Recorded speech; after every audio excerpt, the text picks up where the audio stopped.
Welcome to the Acevedo video. I'm your host, and this is my co-host Leo, and we have our cousin here named Cello, who appeared in the short film April Fool's Emotion Picture. Isn't that right, Cello? I don't recall because I have 2 brain cells. What a story, Mark. Bengay. Who the hell's Mark? Who's Mark? You know the story. Have you seen the movie The Room with Tommy Wiseau? No. Okay, basically it goes like. We're not going to talk about that. We're here to talk about My Hero Academia. We do this. Me and Leo do this. We talk about something that for example, we talk in the first episode. We started talking about how Bruce Lee in the box. Then we talked about Game of Death. Then we talked about the story of Game of Death. Anyways, okay. So today's episode, we're going to talk about My Hero Academia. We're going to basically split these in sections and all that. So in the description or in the comments section, I'm going to put timestamps and all that. In case. Hey, so basically we're going to talk about Season 1, then Season 2, then 2 Heroes, then Season 3, then Season 4, then Heroes Rising, then some... After that we could talk about anything about what we have about... Okay, you're adjusting your chair? Yeah. Okay, so let's... Leo's big-ass head is in the way. You're a comedy. In case. Okay. Hey, so now we're going to talk about Season 1. So Season 1 is basically about Deku, which we learned from like the first episode. Deku. Yeah, that 80% of the world now has like superpowers, which they call them quirks, or then the 20% of the world basically has nothing. And, well, sometimes regular jobs at McDonald's. I mean, like, I was gonna say like.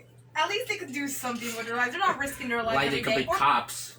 Well, I hate cops, but like they could be doctors, they could be teachers, and actually teach students like in elementary school and all that sort of stuff, and be chill people. Yeah, like there will be some guy goes, I want to be a hero, but I end up owning a supermarket. I mean, like... And I serve heroes to that supermarket and give them a 5% off. I want to say spoiler to the manga, to the side manga, but I shouldn't because that's the side manga, which we're going to talk at the end. Yeah, we're going to talk at the end. Season 1 itself, it's like... No one talks about Season 1 as much anymore. Yeah, everybody talks about Season 2. Well... Partially because Season 2 and Season 3 and 4 have such great, like, storytelling. Season 1 is trying to find the waters, trying to find, like... The flow of the things. We're trying to get used to the concept. It's more world building than trying to find the whole story arc, such as Season 2 and Season 3. However, because of Season 1, we tend to forget a lot of, like, things such as Bakugo being a complete asshole. We forget how much of a bully he was. He basically told Deku to like take a swan dive and kill himself. Then again, if he didn't say that to Deku, he would have met All Might. But even so, that's such a horrible thing to do, whether it's real life or fiction. Okay. Basically, Season 1 was like they're trying to find the flow of how everything was. Every show has like the Season 1. Every show Season 1's always trying to find the flow of things. Mm-hmm.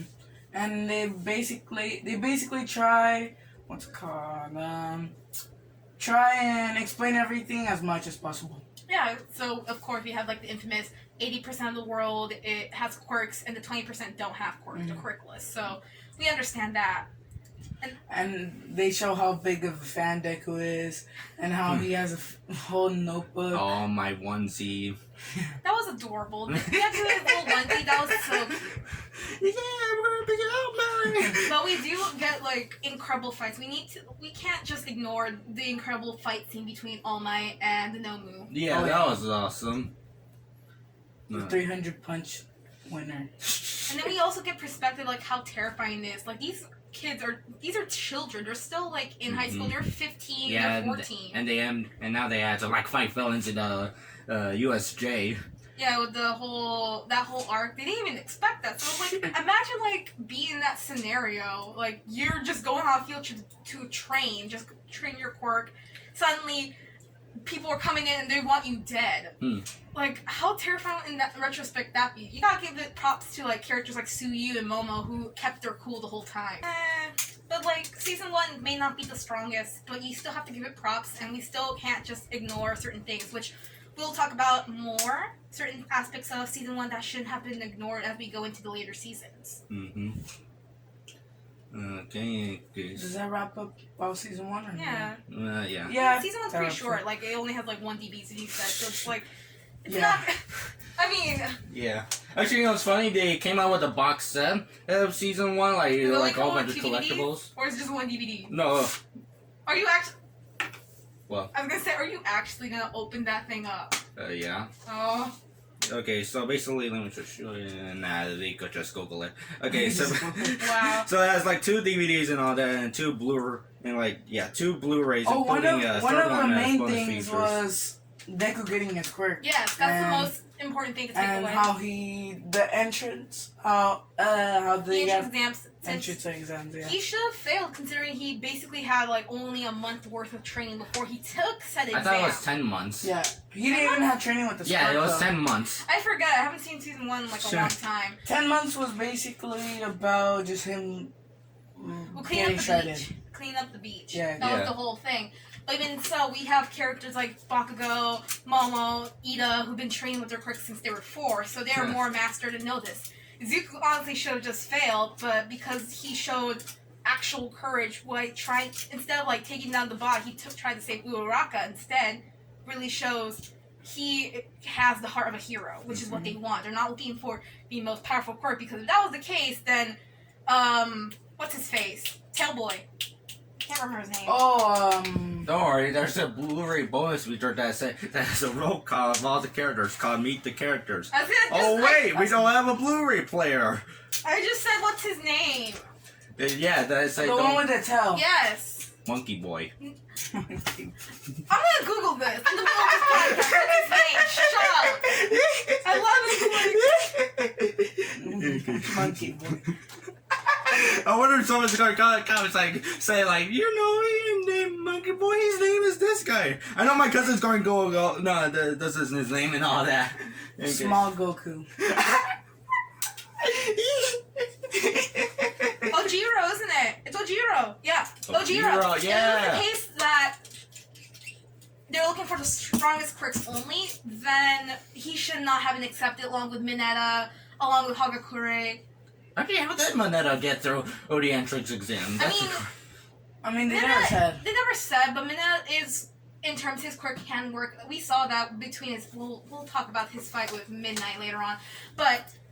Like, they were selected for their own reasons. But if that was the case, that they're trying to only find students with the strongest quirks for UA, then they shouldn't be accepted. Izuku, since his quirk was not fully mastered, let alone he breaks all his limbs, he shouldn't have been accepted. So... Who else? Who else would have been accepted? Probably... Baby Boy, Rock Boy, the Animal Quirk Boy. Oh, yeah. Yeah, well, his quirk can be useful, but, like, even so, it's not, like, insane, like, Uraraka's, where she could actually make someone float into gravity and take rocks from the air and all that stuff. And how she said she only wanted to be a hero because of money. Yeah. Well, that's what I'm but then saying. again, Leo, The reason why Yeah, they it's accept certain just- heroes, like, you in the wanted case to be a of... doctor for money. So in the case of Deku, they saw the potential of him being a righteous hero.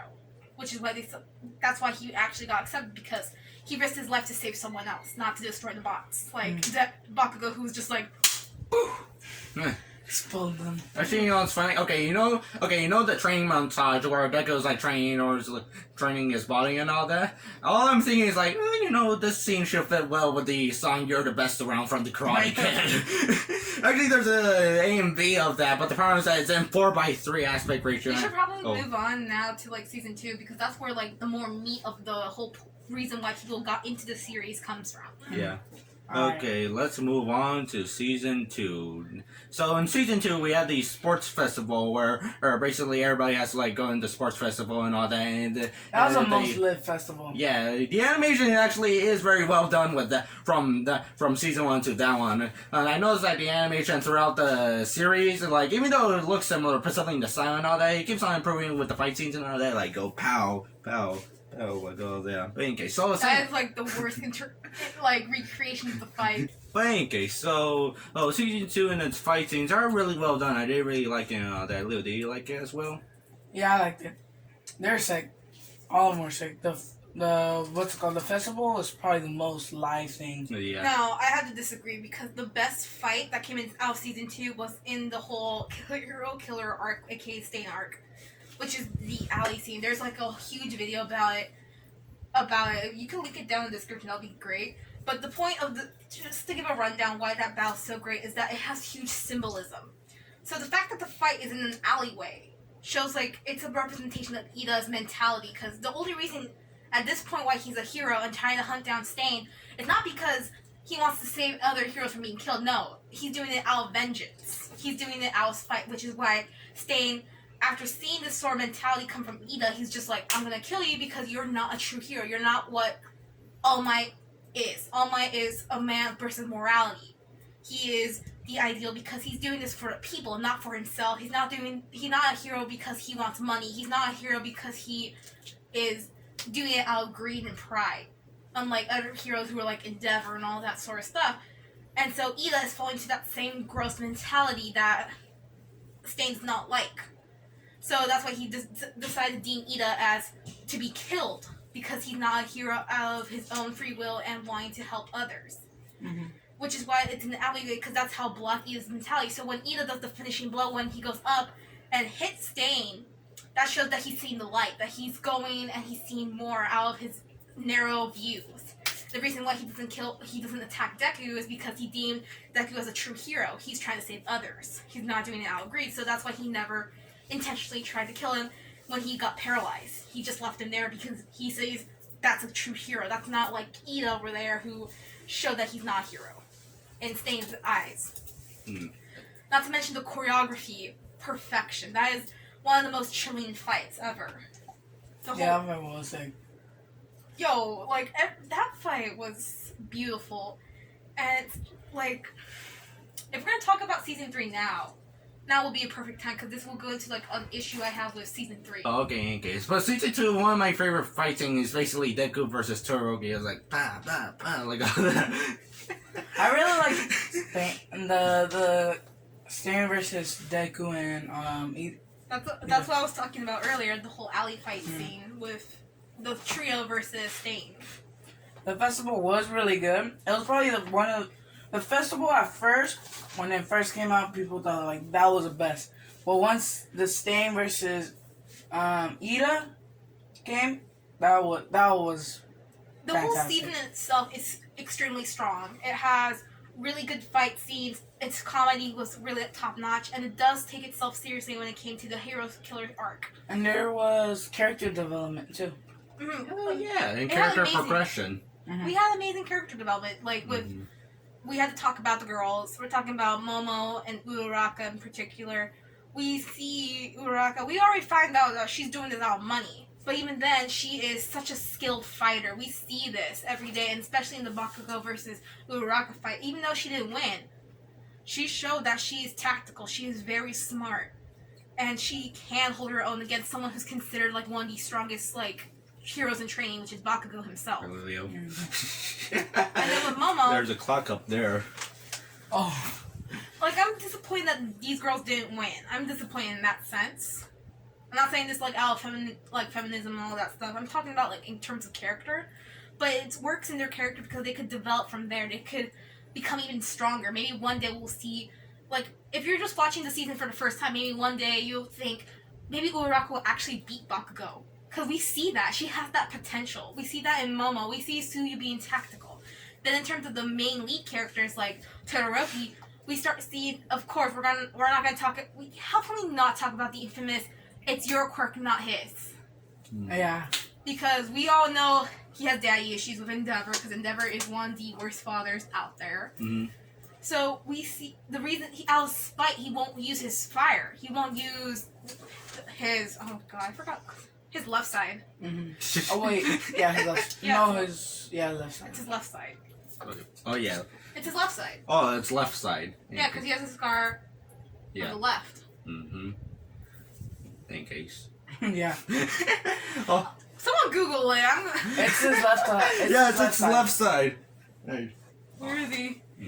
There he is. I was right. It's the left. It's the left. In case. Oh, I want to mention about the Blu-rays and all that. Okay, it has a episode called episode 13.5.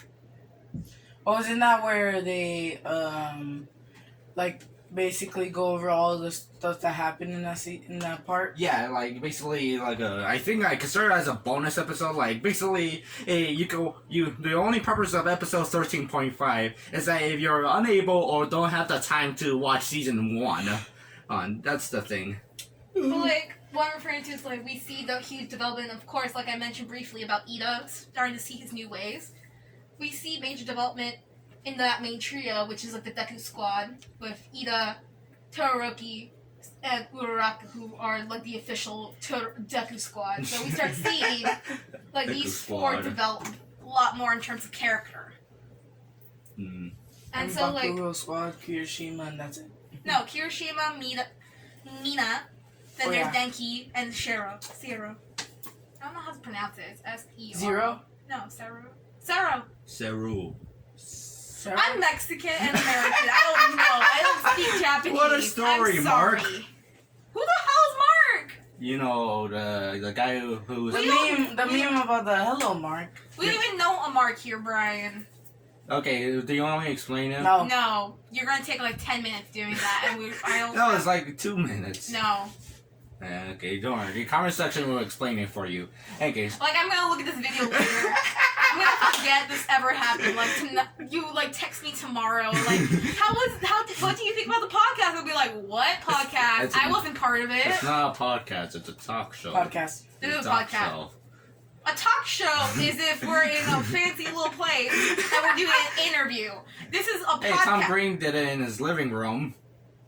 This is a podcast. We're literally just sitting here at it's like 4 or 5 p.m. right now. Yeah, for our pancakes. Close enough. But the point is, we're sitting here talking about My Hero Academia. Hmm. We're not even like doing fancy editing. We're not doing this, and this is gonna be like an hour to 2 hours long. Yeah, that's a Okay. podcast. That's a podcast. Okay, let's just call it We a don't podcast. have. Podcast without mics. Let's call it like that. It's a podcast no matter what. Yeah, but podcast without mics.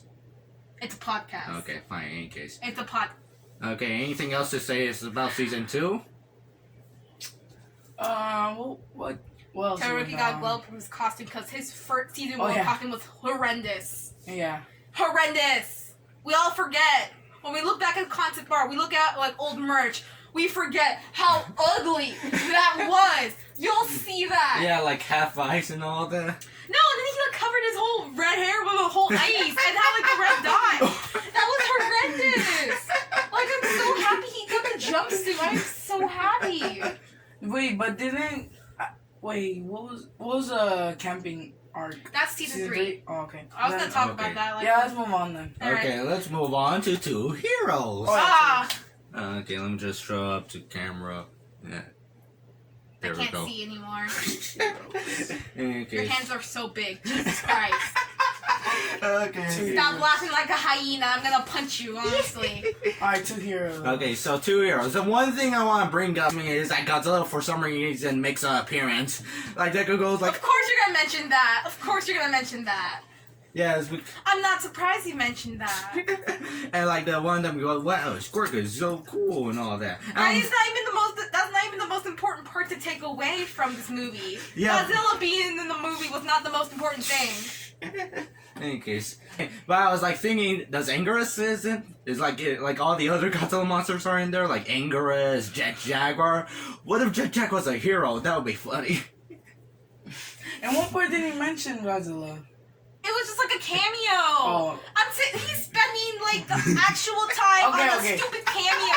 That's not even the most important part about the movie. Yeah. Alright, Imagine Bruce let's get on Willis to shows Let's up. get on to the actual important part about Okay. it. Okay, so 2. I what was I gonna explain? Okay, I like the part whenever they found out that I forgot who was working there. I think it was Bakuro working at like a coffee. No, that was that was Denki Kamilari and Mineta. Yeah, they were working because They wanted to go to the island, go to the Yeah. to the ball. The island of. Oh wait, it's called Island. High Island floats around on the coast of High California. I wonder what does the I stand for. Island. Island. Oh my god, I'm gonna punch you so hard after this.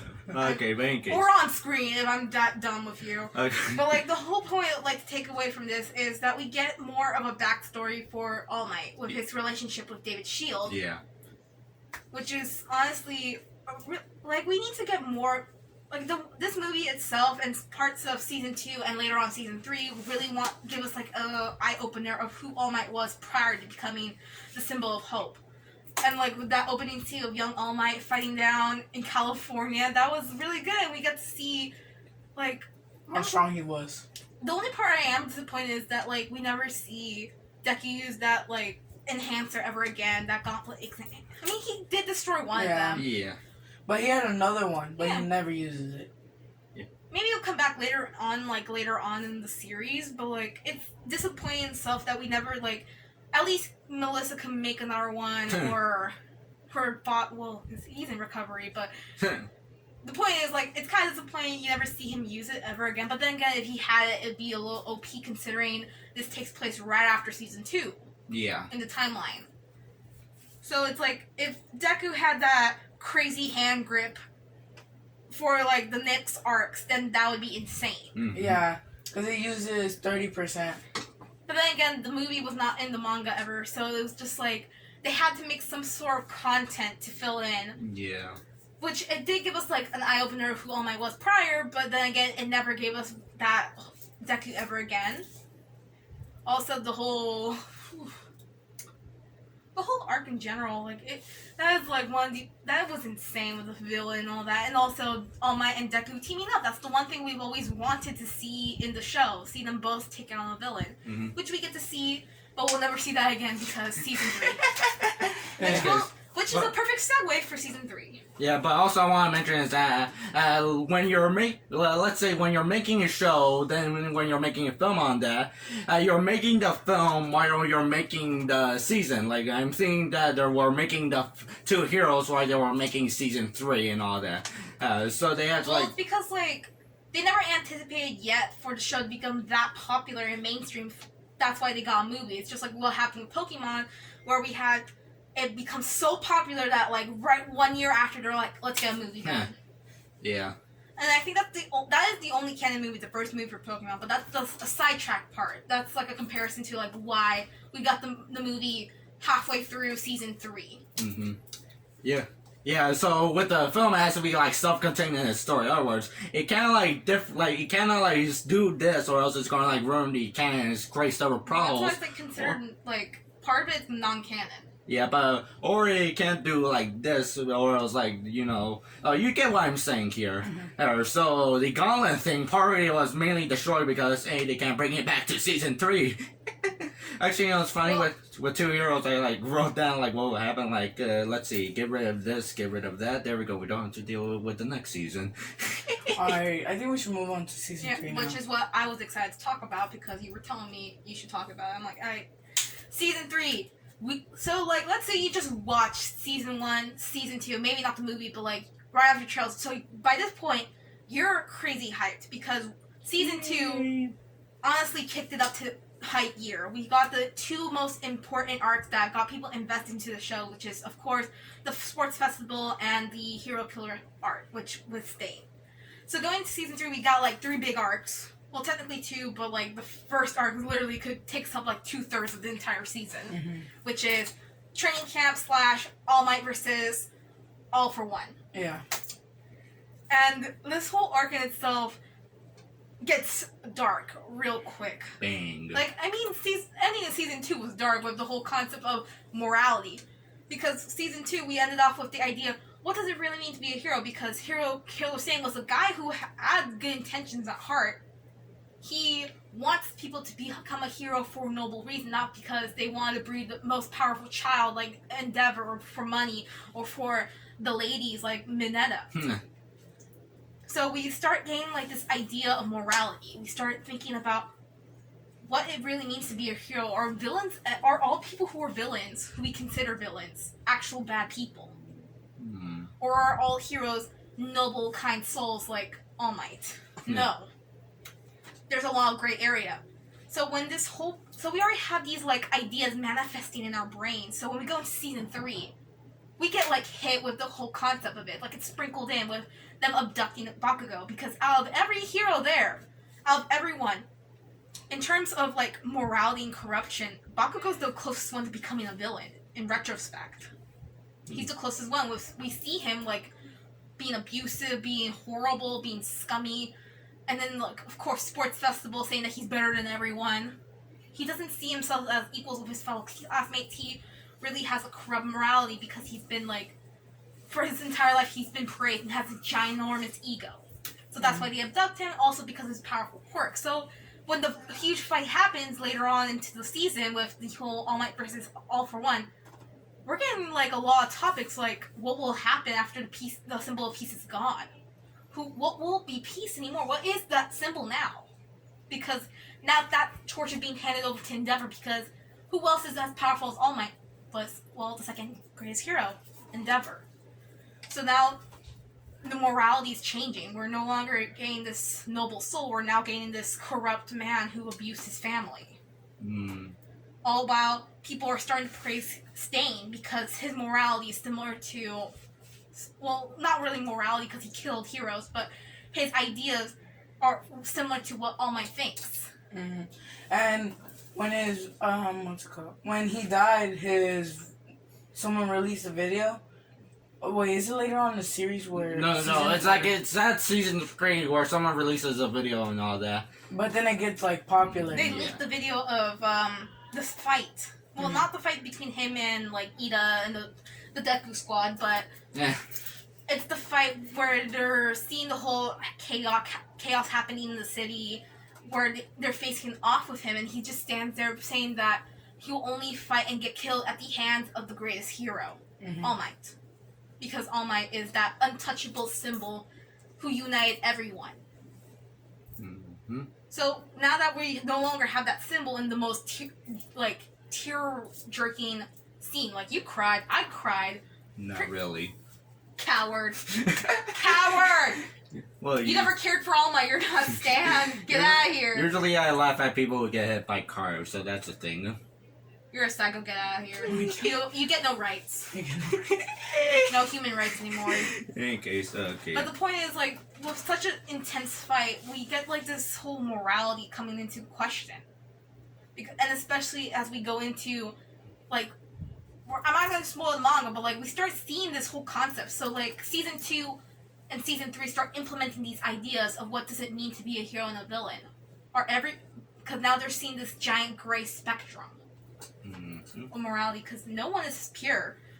Like, look at Uraraka. She is generally a good person. She is super kind. She is feisty. She's all this. But even then, her morality is corrupt because she's not trying to help everyone.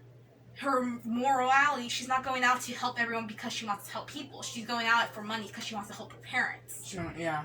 Like, that's good that she wants to help her parents, but she's not helping others because she wants to help them. So it's just like, this season starts implementing that, and then we get into the latter part of the second arc of the entire season, which is the whole hero license, where we see it's like a breakaway from the entirety of that first arc. Like, that first arc destroyed your emotions. You're sitting there crying. You're like... Yeah. And then we get... I mean, it was like a step down... like a calm arc. I mean, it is kind of a step down in terms of writing. Yeah. Because... What was it? Jeez. Because this goes into, like, certain characters getting more screen time than others. Because we start seeing more development in this season with Kirishima, Momo, Iida, of course. Bakugo gets... Oh, remember,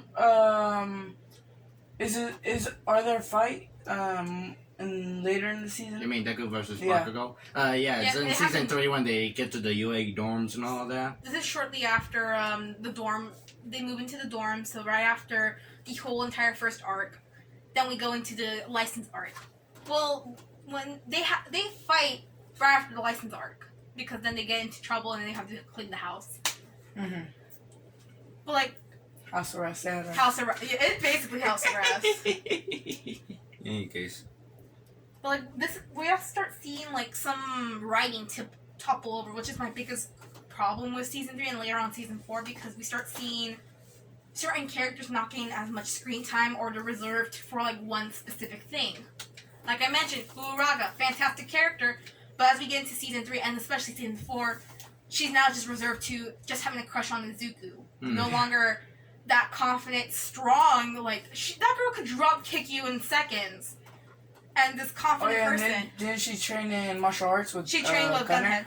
Or, yeah. I thought it was like something with gun. But, yeah. But the point is, like, she's trained. She can hold her own. That's great. But, like, then we just have her stay more on the sidelines and be, oh my god, Izuku! And it's just like... It makes me disappointed because these characters can have so much potential. And we're not even going to talk about, like, the side characters like Hagakure, your friend Jack, Ojiro, Mineta. Well, I don't really care about him, but, like... And other like, classes, how they have... Other classmates are now left on the sidelines because at this point, Season 3, Season 4, we're starting to see the central cast, which is going to be, of course, Izuku, Shoto, Bakugo, Kirishima, maybe Uraraka, but she's, like, more on the sideline. Maybe Momo. Maybe Momo, too. And it's just, like, it's kind of disappointing because they have such a potential with the cast. And then we're, like... And the injustice for class 1B. 1B is great, too. Oh, yeah. So we're starting to see, like, these little faults. Like, it's not that bad, the faults in the writing, but we're starting to see that tipple over, which is why, like, some certain people were not as hyped for Season 3 and 4. Because Season 2 was... We came in, like, at 11, now we went back to, like, a 9 to a 10. Like, Season 1, that was a 7. Like, it's good. It's good. It's watchable. Or world building, but it's not as good as when we go to Season 2 where it's just like... We're kicking up in high gear. We're all like, what's happening? Like, and then Season 3, it goes down a little bit to like a 10 to a 9. And then Season 4, it's like, it's opinionated. Anything else? Well, I don't have anything to imply, but generally, I think Season 3 is really good. I also really like the animation and all that. But in any case, so before we move on to Season 4, let's talk about the Blu-rays. Are we? Really? Wait, when is Heroes Rising in the... after Season 4. Because remember, by then he has like the little thing. Oh, yeah. Okay, this one, Season 4, Part 1, has actually have an interview with the Japanese voice actor of Deku, Daiki Yamashita. Daiki Yamashita. Yeah, that guy. Anyways, and he talks about all that... You did that. No, you did that to yourself. Okay, he talks about how he was the voice, like, he actually voiced Deku, and I think it was the motion comic or something like that. He's the same voice actor for Narancia and JoJo's Bizarre Adventure. Oh, is that so? Yeah, I mean, JoJo's Bizarre Adventure is like, Japanese voice actors share a lot with My Hero, so, like, Abdul is also All Might. They're the same actor. And I'm pretty sure Eraserhead, so Aizawa is also voiced by the same person who voices Abakio in Part 5. Okay, but he talks about he first played Deku in the motion... I'm trying to think if it was like because it was like a dub version of the comic, like a motion comic or just like the regular comic. Probably just comic dub, because... yeah, a comic dub. In any case. Which is interesting to know that he was the comic dub voice actor and now he became Deku for the actual series. I mean, some people have that knack. Like, Mario's voice actor, he literally was like, he saw, like, last minute, they're like, we're gonna do an interview for anyone who wants to voice this plumber. This Italian plumber from Brooklyn. Yeah. And he literally just showed up, like, right after the interviews ended, and he's like, can you give me a chance? And he just did it then and there, he became Mario. He said that basically, the voice actor Mario said that basically when he was walking in, they were already walking out. Yeah, that's the point. Like, sometimes it just happens like that. Yeah. But now we're going into Season 4, and that... we get the best character. We get the best character introduced in this season. That's Mirio Tagada. Best boy. I just want to mention this. For this release, that includes 3 exclusive cards. You got this one. You got this. Actually, show it to the camera. You're just showing it to us. Yeah. You got this one. You got this one. You got this one. And what are these cards for? I have no idea. Why are you doing that? They're collectibles. I'm gonna punch you after this. I'm gonna keep them. Okay, I'll go get them. I'm gonna take them from me. Well, he's doing that being an idiot. We'll start talking about Season 4. Alright. Season 4, ooh, those... It has it's like a shock, because, see, Arc 1 with Overhaul is dark. It's horrified. I'm crying. Like, that season left you in tears. And then, like, Not we get the really. latest arc, which is the whole festival. Oh yeah, the whole festival. It's just like, it's like night and day. It's just like suddenly we're hit in the fields and then we get hit by fluff. But if you're a manga reader, you understand why this is important because that is, But, season 4, we do... Season 4 was hit hard. Because, like, on top of we have the whole issues of supervillains, like, of course, the League of Villains, we have All for One. But now we have the Yakuza. Now we have... If you don't know what the Yakuza is, it's basically a mafia. We basically have that drug dealing. We have quirk stealing, but in a different form. That's not involving All for One's touching you. And erasing quirk. Yeah. And it's just like, now we're going to have this. We're now going to have the topic of drug use. We're now going to have the topic of trafficking talked about, which is very ballsy for a show to do, because most shows, especially with a fantasy setting, like, this is like an alternative universe where people can be superheroes. We don't have that in real life. For them to just suddenly talk about an actual real life topic that's current to this day, such as trafficking and, like, trafficking of children, trafficking of people, trafficking of it's drugs. just one child. Well, you don't... You're gonna fight me about this. You're gonna fight me. Well, they're basically introducing that now there could be There's people, real world topics, yeah, like things that we have here. and there could be people trying like get kids so they could Like kidnap kids. Yeah. Like Erie's a case where she had a powerful quirk, so they took her. You don't know how many other kids they have taken. Like with because they're doing this purposely, and it's just like to think that this show's gonna hit us with these real world topics is ballsy. Really, the writers have guts to do that sort of stuff. Also, we start seeing more Kirishima, why he is the way. Also, he's not a real redhead. That was a shock for everyone. Yeah. That was a shock. I was like, you're not a real redhead. I wonder why he dyed his 'cause- head. Actually, never mind. I was about to bring up why he dyed his head. favorite hero. Yeah. Crimson Riot. Now he's Red Riot. Red Riot. Yeah, he's Red Riot. And then we get Fat Gum. Fat Gum's best boy. I love his quirk. Speaking of Fat Gum, we see like the teams divided now. So we have, of course, with Night Eye, may he rest in peace. Yeah. Which was Team Deku, Bubble Girl, Mirio. And then we had Fat Gum's team, which was Tamaki and Kirishima. And Tetsu. I am mad because Momo should have been part of that team, considering that she and Fat Gum have like a similar quirk that they both need to eat a lot. Yeah. She should have been on that team because he probably would have been like, yo, I'm gonna order like 4 pizzas. You want 4 pizzas for yourself too? No, like 100 boxes of pizza. Like all that. Like, pizza, man.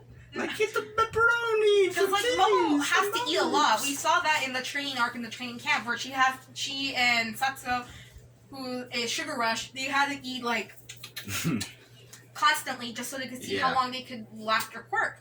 So I'm pretty sure that was like a missed opportunity that Momo was not part of that team. Because she would have perfectly fit Fat Gum. He probably would have been supportive of her and all that stuff. Actually, you know, it's funny. Fat Gum quirk is really unique. Like, he eats a lot and then he could use all that power, like all the fat, into one punch.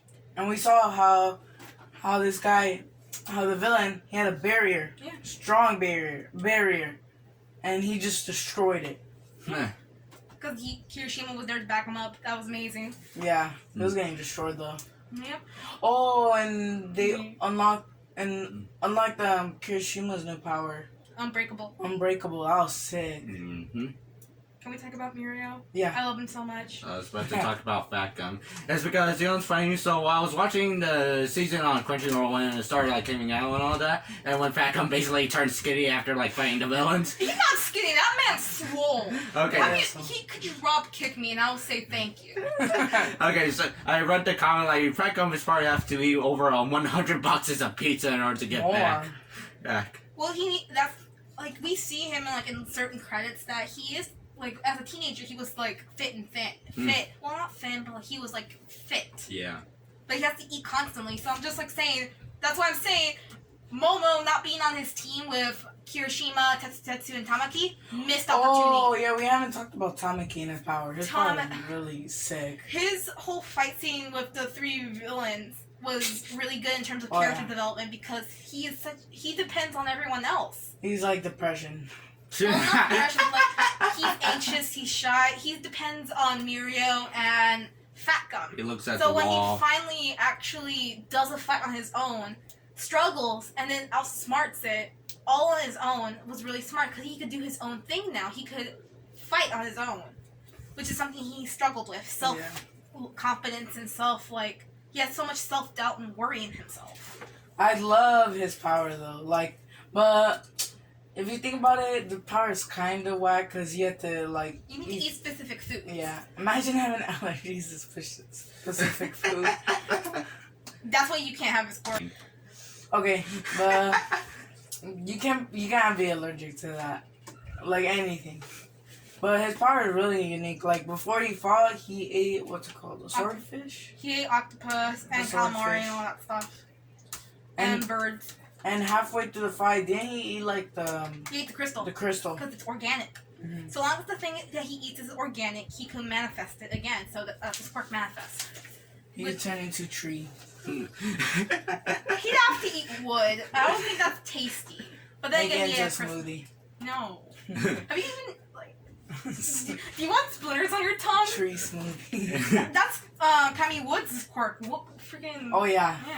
Wood. And then I'm the gentle arc. I'm conflicted about gentle. The controversial arc. Yeah, I'm conflicted about gentle. Gentle crime. Oh, yeah. Gentle criminal. I'm conflicted about him because he has his heart in the right place. Just it's the similar case as Stain. Yeah. But the issue is that he just never succeeded. He could have been a hero, but it just didn't happen. Oh yeah, because of the tragic thing that happened to him. Whenever he No, that was afterwards. Oh yeah, that was after. After. When he let the hero die. Oh yeah. The civilian died. No, the civilian was injured or then stayed alive, but he had to be charged and all that. But in any case, he tried to help, but Yeah. he didn't see. That's the problem. He wanted to be a hero. It's just it's the same case where Stain was a person that had beautiful ideas, but no one was there to listen, so he became corrupt. Mm-hmm. And then in the case of General, he could have been a great hero, but he just never succeeded in school, which resulted in him dropping out. And it's just I'm just happy we had such a breather, but then again, it's just such a shock. It's such a bang. Yeah. Where we go from drug dealing and all that to fighting a YouTuber. Yeah. So Gentle Kramer wanted to be a hero, but could not be a hero, so he became a entertainer. He became a YouTuber. He tried to influence people. Yeah. With his YouTube channel. He tried to show people how Stain viewed it. And then we have it was so cute seeing Eerie and finally opening up because poor girl was hurt. Depressed. I mean well, not really depressed, but she was scarred. Yeah, traumatized. Thank you. I mean, considering she's what, 6? She's 6. She was getting cut up and everything. She's being abused, physically abused, mentally abused, emotionally abused by this dude who's well into his 30s. Who's a mob boss, basically. And people need to stop shipping her with older people. Don't laugh about that. She's basically the daughter of them, not a girlfriend. Leo, They need to stop doing there's that. a section that you could talk about. In the nonsense section. Oh, I need that. And also, what's it called? And also, stop shipping All Might with Deku. Leo, there's also a section that you suggested. There's under your name. Well, there's now. Okay, let's move on. Oh yeah, so I was saying about Culture Festival arc.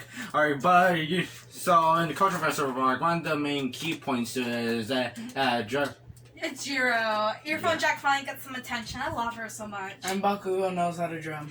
He's a feral rat that knows how to play the drums. Honestly, that arc was just so fluffy. Except for the whole... I feel bad for Gentle, honestly. I hope he doesn't get too many charges. Because he didn't do anything criminally. yet. He robbed them and then put the money back. Yeah. So he's gonna get arrested, but I hope like he doesn't get like a harsh punishment. Cause like, I mean, I'm not gonna say like I'm gonna excuse all of his actions. I'm not gonna say I excuse the fact that he robbed people and was planning to attack UA. Mm-hmm. But he didn't really do full charges except fight Izuku. Yeah. It's just like I'm conflicted about him. Sure. And then Hado, I feel like she was robbed during the whole overhaul arc. Like she could have got her quirk so interesting and could have been used in such unique ways, yet she was not featured along with Uraraka and Tsuyu, who were in the promo with that one dragon lady. Like they could have done so much for the arc, but they were like, nope, let's not give him attention. Oh, wait, isn't that the one with the? She's part of the big three. Beam. Oh yeah. All they really gave her is modeling. Yeah. Model. That's why I'm disappointed. Like they could have just like. That's my big. Like I'm saying, like I'm not trying to be like, oh, feminism, all the female characters are better. No, I'm saying like in terms of like these girls could have so much potential. Like with their quirks, they could have done so much. Like again, Uraraka. Perfectly good example of a girl that could have done so much, yet they put her on silence and just have a crush on Deku. Yeah. Tsuyu has such an insane quirk that's good, but they're just like sidelines too. Hado, part of the big three. She's powerful. The big three. She's powerful and all this sort of stuff, but they're like sidelines. Model. Yeah. Let's just save that for the subplot and all that. It's just disappointing a little bit. Like. It's an injustice. It's an injustice because these girls are such great characters. Yeah, because they're mostly giving the attention to Deku, Bakugo, Todoroki. Well, Deku's the main character. Kirishima. Like, I don't mind that. I'm just saying, like, they have to start focusing on more other characters because everyone has such a unique way. Okay, but so saying so the one. Swear, I'm gonna like every time you say, but any case, I'm gonna have like. If I had $1 every time you said that, I'd be a millionaire about now because it's so annoying that you say that like every 5 seconds. Well, this is the way how I transition to one sentence to another. Like, let's say we talk about cups, then I go, okay, but in case. Then we talk about straws. I was gonna say you could just say, okay, let's go on to the next part, not say, but any case. I'm saying, like, if you say that in, like, normal conversation, too. Yeah. Not just the podcast. So I'm like... If I had $1 every time you said that, I'd be a millionaire by now because you're just saying it like so constantly. Yeah. All right. Probably you just have a 500,000 because I don't say okay, but in case the 1 million. Yes, times. you do. Yes, you do. Yes, you do. Okay, in case. Okay. All right. Let's move on. Okay. Let's move on. So the main point. No, we're still in season 4. Okay, so one of the main points of season 4 is that Jiraiya has to basically make a song and basically have to like do like that's the later arc. Don't say that's all season 4. It's the second arc. the Culture Festival, Grand Culture Festival. All you said season. Alright, okay, in case. Hey, so basically they have to do like the concert and all that. To be honest, I expected the entire episode, like, because it was, like, set to, like, the other episode where, like, they start singing and all that. I expected the entire episode to just be the entire concert, but no, it just, like, takes about 7 minutes. Oh, Leave them alone. we never talked about how Mario lost his quirk. That made me cry. Yeah. I love him. He's my favorite character. Yeah, it's short. And Deku's, like, 100%. Yeah, That was- bam. Everybody was shocked. So I made a comparison He's to starting Dragon Ball. he's starting to come through as a hero. He's starting to master One for All in his own way. Because he has a completely different style from All Might. We're starting to see that. It's developing in its own. Yeah, and he learned how to use his legs. He learned that he has legs. But that we could have discussed that since season 2. But we're starting to see that Izuku's no longer going to be the shy, depressed, meek boy from season 1. He's now becoming a more dorky, confident young man. And a powerful one at that. Mm-hmm. Yeah, and that fight was insane. Like, that fight was crazy good. And the animation... Top notch on that part. Yeah. And I love when he was about to give him the last punch. How they literally have his pupil, his literally eye. So detailed. Yeah. It probably took him forever. Which one? The animators or the? The animators. What, they just? Oh. Do you know how to draw? You don't know how to draw. You don't know how long it takes to actually draw. And it was literally like human-like eyes. Yeah. Like they put so many They detailed all the veins. They detailed all the facts of the eyeball. Yeah. But that whole season is really good. But I'm just saying that there's like still some faults in terms of writing and character development. It's like I love Hiroshima's development because he was similar to Izuku, where he was very self-conscious, very self-doubting. And then by the time we see when the story takes place in season 1, he's this big, upbeat guy. Mm-hmm. Also, Mina. Mina actually gained more screen time. I'm shocked because Mina is also someone that doesn't get enough screen time. Yeah. And we see that she influenced him. That was really good. And we learned that he got the scar because he was trying to pee. He accidentally cut himself. Yeah. Mm. While trying to use the bathroom.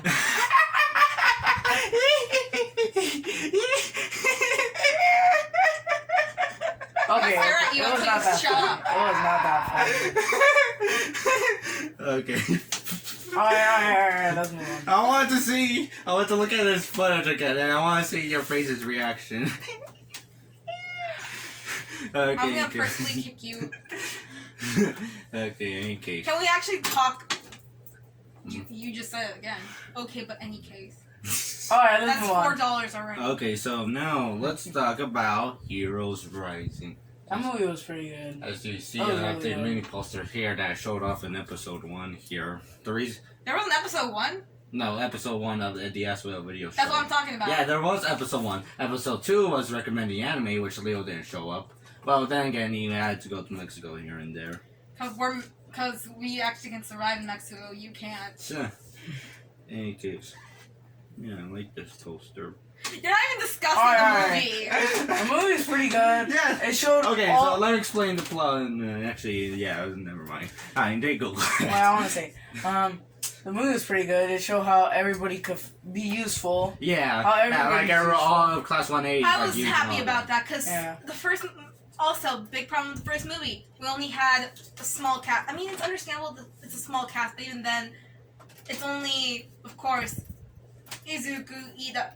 Iida was there? No. Yeah, No. Iida was there. He was there, but he didn't really do anything. Yeah, he was there, but like he was just. It was on the mostly... sideline. It was mostly No, we're talking about Deku... Heroes Rising. Yeah. But like, that's the problem. Like, they Mostly only had Deku, like Todoroki, Uraraka, Kirishima. Bakugo, Melissa, Yeah. Momo, Jiro. But it's just that. With the second movie, unlike the first movie where we only had like the small cast, which I didn't mind, but like it's still pretty disappointing that we only saw the rest of the students as just small cameos.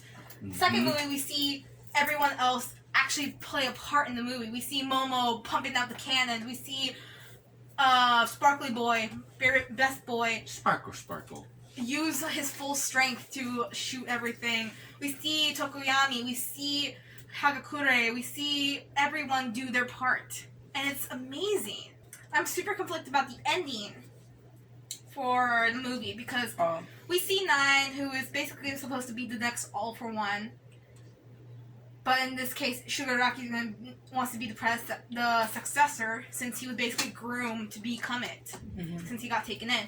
Yes. So it's kind of, I'm conflicted about this because the ending is good. It makes sense. But at the same time, I'm like, I wish it was something else since what ended up happening to Nine is he gets killed. He gets Thanos'd by Shigaraki. He touches him and, of course, dissolve his squirt. He's done. He's dead. So it's disappointing, kind of, because it would have been cool to see, like, just to see the kids who have their hero licenses take him in and actually arrest him. Since with the whole Hero Killer Stain arc, Izuku, Iida, and Todoroki took him down, but they can't get the credit for it because they're not heroes. They're not fully licensed heroes. They're just students. Yeah. That will look bad in the public and all this sort of stuff and political stuff and all this. So Endeavor will save the day according to the news article. No, All Might saved the news when it came to the whole the arc. Oh. And so it would have been cool to see that movie end with the kids actually taking him in, like be full-fledged heroes. Yay. But Yeah, it can't happen. It can't. So Bodies and missing. now it ends with Shigaraki killing him and bouncing him into existence. Which it makes sense if you know like what it sets up for like the manga, it sets up for like season 5.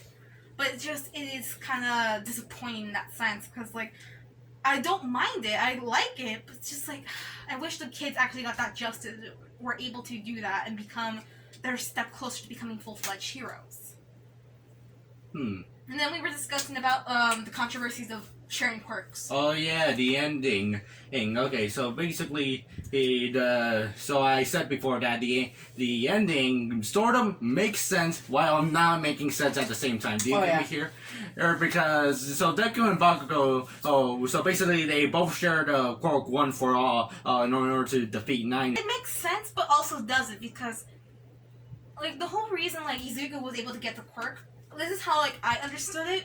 I'm not sure that there's a theory about this yet, but like when Izuku took All Might's hair and ate it, he was fully conscious, fully awake. Yeah, and it took him like a little bit of time to like kick in and all that. I think the reason why it didn't work for Bakugo is because he wasn't fully conscious when he was digesting and like taking the power in.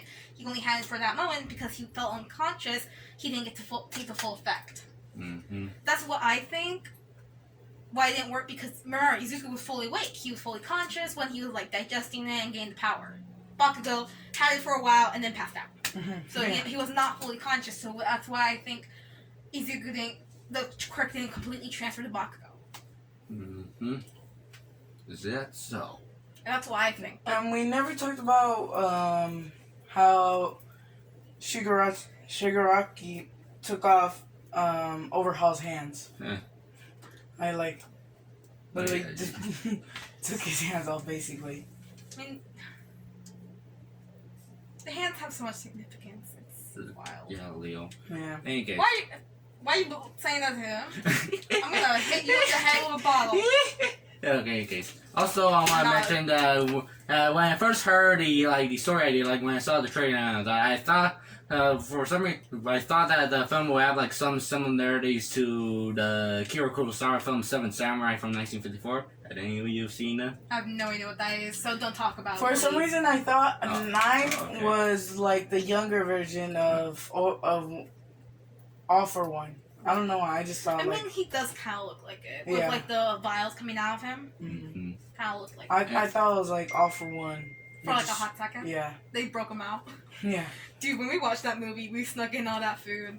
Oh yeah. Jessica was the MVP. And oh yeah. Oh yeah, so I want to talk about the theater experience, but so I was saying, and mainly because the film Seven Samurai is about like villager seeking help from samurai to defeat the bandits, and I thought it would have like similarities, like a group of heroes protecting the island and all that.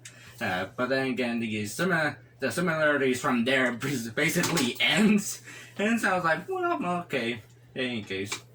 Hey, so I was talking about the theater experience, but when the ending came up, and they said like, oh, Deku's quirk is back, and all that, like after the Battle of 9, literally the entire theater had this what expression of it. Leo said like people were crying, people were like sad and all that. We were crying in the theater. Yeah, but to me, I didn't cry because I knew the manga. Because you're a sociopath. No, I knew the manga existed. No, because you're a sociopath. Oh, okay, in case. You don't care. You don't care about anything. In any case, so you have no emotions. You're a robot. In any case, so saying, so basically everybody had this what expression and all that. And the second time I watched it with my cousin and all that, we watched it like a week after its premiere. There was these two guys behind me. I was like commentating the entire movie like if they were watching it at home. Oh yeah, us too. There are people commenting. Like if it was a riff tracks and all that, but then again, I mean, like you're not gonna. It's not bad to do that because you're talking with your friend. Like for us, we were doing. Yeah, Jessica were doing that all the time. We're like, what the fuck? What is going on? Yeah, but you're bothering the nice people who are paid to. You're bothering me. I shouldn't even be here. I should be like at home doing my paperwork. Also in the theater experience, before we saw this movie, I'm like getting my dad out of the car. We no joke, we saw a whole bunch of people, Naruto running down out of the theater. Like, oh, they're gonna watch the movie as me. I'm so glad we went right as it dropped. That was amazing. Actually, Because then nobody They could were- spoil it. Twitter was like crazy right after. Yeah. Actually, it premiered on the 19th in LA. Now let's get to Miscellaneous Nonsense section. Merchandise. Read Vigilantes. No, A lot of actually, people don't know about like the Vigilante series. Read it. It's good. It has the same energy because it's a side story. It's a spin-off yeah, of it My takes Hero. like 7 years before My Hero. Yeah. Yeah. It's a good series. Like it's good and it's darker. It takes like like I mentioned before, like when we were talking about season 3, season 4 with the whole concept of morality. It takes that route because these are not really heroes. They're not really villains either. They're vigilantes. Wait, what was Regular Vigilante? people who work at a The vigilante supermarket. is basically like an anti-hero. Yeah. They fight for the bigger picture of greater good. Sort of like Batman. Oh yeah. So Yeah. Vigilantes is a side series manga that talks about the source topic and morality. It's really good. Like I don't want to spoil it, but like give it a shot. It's not that hard to like find it and read it. Okay, so I brought some topics. Unfortunately, you read it, so I am able to I surprise only you. remember crap. Okay, but before I like talk about these topics, I want us to talk about something that How isn't. about I actually read it because I don't think you'll ever Yeah, be able but- to understand you rambling. Okay, anyways, but I want to talk about the narration though, like the narration of the show. Okay, is there narration? You read the manga, right? Is there narration in the manga as well? I'm not gonna mention it because the manga's their own experience. Go read it yourself. Okay, man. Okay, Leo, you say it. I don't know. Okay, okay. So the narrator is basically Deku and all of that. Yeah, Zuko's the narrator. Yeah, and he basically spoils the entire show. Like, you go, this is the. The story when I become number one hero. Okay, this is the story of how I became the world's greatest hero. And I was like thinking, gosh darn, Deku, you spoiled the entire show. Now, But that's not now I have bad. no reason to watch the show because I already know you'll It's not win. bad because no, that's not a bad thing because we get to see this dude go from zero to hero. Yeah, We literally see him like go Hercules. That's why I'm trying to make a reference too. Alright, but let's move on. Move on Okay, to like okay. the actual weird stuff you have on the list. Okay, first off we got the elephant in the room. Deku's father. Oh yeah, Vegas. Who did it? Vegas. They said he was gonna come in season 4, but he never came. I don't care about his dad at all. You Okay. can tell him better marry All Might. I'm Yeah. sorry. Give Izuku a happy there's family. Give him a father.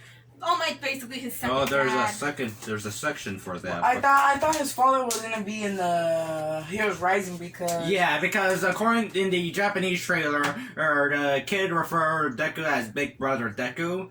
Ooh, and for some reason in the English dub they changed it for an odd reason. Well, they I changed mean, it to, what was It's not it? It really was just common, Deku. like in the U.S., for like someone you just become bonded to. You're gonna call them your big brother. Ah, I see. I mean, like with like Japan has like the whole title things like with Chan, San, Oni-chan, Sama.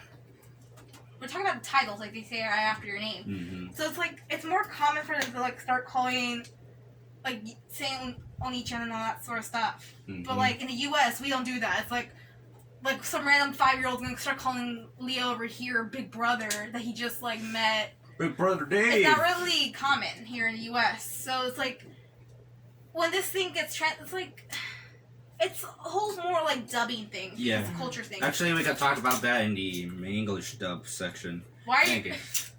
Why are you pointing it out? Oh, okay, in case. You said it again. That's like $10 already. 30. Okay, but for Deku's father, people Someone do a like. counter. Someone do a counter. Count every time this dude says okay or like but any case. You'll win a cookie if you No, post it in the comments So we section. don't know who you are. We can't really send you a cookie. Oh. Also coronavirus. So we can't do that. Just put in the comments how many times he said it. Yeah, okay, in case. I just want to prove a point. But Deku's father. So, people like saying like, oh, Deku's father is a salaryman or Deku's father is one Well, thank you, already all correct- for oh, one. yeah. Also, like, here's the thing: if he was really his brother, why isn't like Inko blonde or something? Because Izuku is like a clone. At this point, I'm convinced she did like mitosis. She just like cut her leg off and then birthed Izuku at this point because we've never seen his dad. Mm. So it's just like if he started calling Izuku his brother, it's probably more of a title thing, not that his biological. Yeah, but I thought okay, but before I move on, but let me explain. But I have a very basic theory, a very realistic theory that basically the only evidence I have is literally episode 1. Okay, so when we see the flashback scene where we see like Deku as a kid and all that, in Inko's hand there's a marriage ring. A marriage ring. She was married. Yeah, but when we come back to present day, she got rid. There She isn't probably no. got divorced. Yeah. Oh yeah. Yeah, it's basically the theory is that, well, my theory is that simply his parents got divorced and all that. Deku knew his parents loved him, but he knew that they didn't love each other. I mean, that happens. Inko, if you're divorced, marry All Might. Just saying. Marry him. Why you're talking to a fictional character? The writers. The writers. I mean, if you were Inko, would you marry All Might? Yes. No, okay. And didn't he like gave her flowers once? No, he apologized to her. Oh yeah. Because he's the reason why Izuku's getting hurt, because he made Izuku his successor. So she's just like, how dare you get my son hurt all this time? And he's just like, I'm here to apologize and actually bow down to her. Yeah. In any case, so yeah, that's my simple theory. But I have this other idea, like, what if Deku's father actually comes back to the series? Here's how they're going to treat him. A, they're going to treat him as a secondary character, similar to Night-Eye, somewhat important, but not really. Well, Night-Eye was kind of Night-Eye was actually important, but somewhat important, but not really important. kind of like like Mineta. Yeah. In any case, but he's only going to last about one arc. Alright, A is because he's going to be killed off, or B is going to go to the Caribbean and doesn't care about his son. I mean, he's been away from Izuku for so long, at this point I'm convinced he doesn't care. Or he died. Yeah. People said it's just because he works somewhere. Yeah, he works up. Some people said he works overseas, and it's like, it's whatever at this point about Izuku's dad, because I don't care about him. Yeah. Imagine like Deku's dad has like this most epic introduction, like Midoriya. That last name is familiar. Deadbeat dad. Yeah. And then there's like that whole AU where All For One is his dad. That's wild. In any case, now let's go back to the Or next. how All Might could be his dad. Have you seen the fan art about that? It's just like Izuku's looking at a secret wedding album of All Might, and there's a picture of young All Might with Inko. Or Spike Spiegel from Cowboy Bebop. Would that be funny? But then again, They don't have the licensing for yeah, it. and also doesn't fit in the timeline now. People say at that's what's it called, Deku when he's older. Spike. He's not gonna glow up soon. Yeah. In any case, so let's talk about merchandising. Now, with every great successful franchise, people want things. My babies. With Mew, best girl that needs more attention. Merchandising, Funko Pops, you got everything. Well, not everything. Well, I have more stuff than you with Oh, figurines okay. and stuff. In any case, so with every great franchise, you get merchandising because the fans, A, want it, or the studio discovers, this makes a lot of money. Like, for example, you got your t-shirt, you got your Plus Ultra breakfast cereal, you got the lunchbox, you got the bento box, you got the chest game. We got the toothbrush, we got the face towel, we got the Deku boxer briefs, which I just ordered myself. We got. You don't have to say that. We got the shoes. Yeah, boy. Yes. And then we got the shirt. I already mentioned that. We got Blankets, the Deku socks. swimsuits. We got the plushies. We got the bookmark, the Suyu bookmark. We got the Katsuki fan with your Shoto stand for the fan. We got your beach bag. We got your mini tote bag. We got your Ochako Zero Gravity air cushions. And also, don't forget, we got your animated version of Lanyards. Lanyards, bento boxes, chest game, water bottles. Everything. It's endless. Not everything. I try to search up if there's any My Hero Academia. What was it? My Hero Academia plates, but there's only a sushi set. Oh, I was about to say. They're not gonna open up a whole place about My Hero Academia. That thing will get copyrighted. Then again, but it's not. I'm saying that the merchandising is not like far off like Evangelion, where you basically can live off of Evangelion merchandise. Isn't there like keyboards and stuff like that? Yeah, and also cars. And then, like, of course, Etsy and eBay and all that stuff where people actually produce products for like keychains, lanyards, merchandise, artwork, stickers, stuff like that. And also don't forget your animated version. Alright, wait, let's hurry up and get on. Okay, your animated version of the manga to sell Oh, the manga, also known as a You mean a doujin? anime. You mean Okay. a doujin? What's that? Oh, Let's get on A topic. doujin is a comic that someone makes, well, a manga that someone makes based on the actual characters. no. I'm saying that you got your animated version of the manga in order to sell the manga, which is called the anime, because motion comics is going to be too cheap looking. Oh my god. Alright, the anime is supposed to sell you manga. It's supposed to sell you paper. Alright, let's get on topic. In case. Hey, do you have anything to question on merchandising? No. I think that's the end. No, I have predictions, ships suggested by Leo, and No, English. no dub. ships. All you were gonna say was just stop shipping certain people Yeah. with each other. So like stop shipping All Might with characters that are literally teenagers. Stop shipping Eri and I'm Kota white. with teenagers and adults. Just stop. That's gross. Oh yeah. Also, Pedophilia. hold on for 1 second. I want to bring up the narration, and I was like thinking, why didn't you like have a regular narrator, like the Robotech narrator or the narrator from Plan 9 from Outer Space? You know, Criswell. Remember that guy? Yeah. No, you didn't. You No, never I saw didn't. the movie. Why you're lying to me? Cause We that, lied because it's we're done faster. with you. Okay, in case. Faster. We also got predictions, which I have a few of them. We also Someone's got. gonna die in a 1A. We also got animation in English dub. I feel like Baku was gonna die. I don't know why. I just feel like it because Shoto. I don't know. I just feel like Baku was gonna die. In case. Well, do you want to go over these topics, or do you just want to end it because we just been told that we're Let's pizza? just end it. Okay. Bye. We don't care anymore. Okay. do Any care. comments? No, can we leave? Okay. I've been locked in here since like morning. Well, okay, Leo, sit down. Well, that's all the video. We'll try to come up with something for the next episode. Oh, have a nice day. Later on, come back to our video store. Smile, everybody. No, they can't see my I smile. have a gun in my back room. Oh, I have a gun in smile. my back room.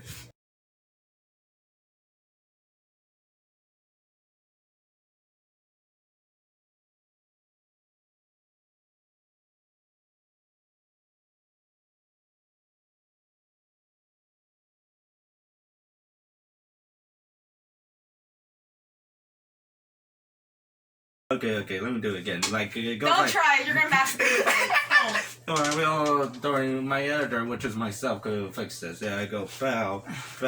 Oh.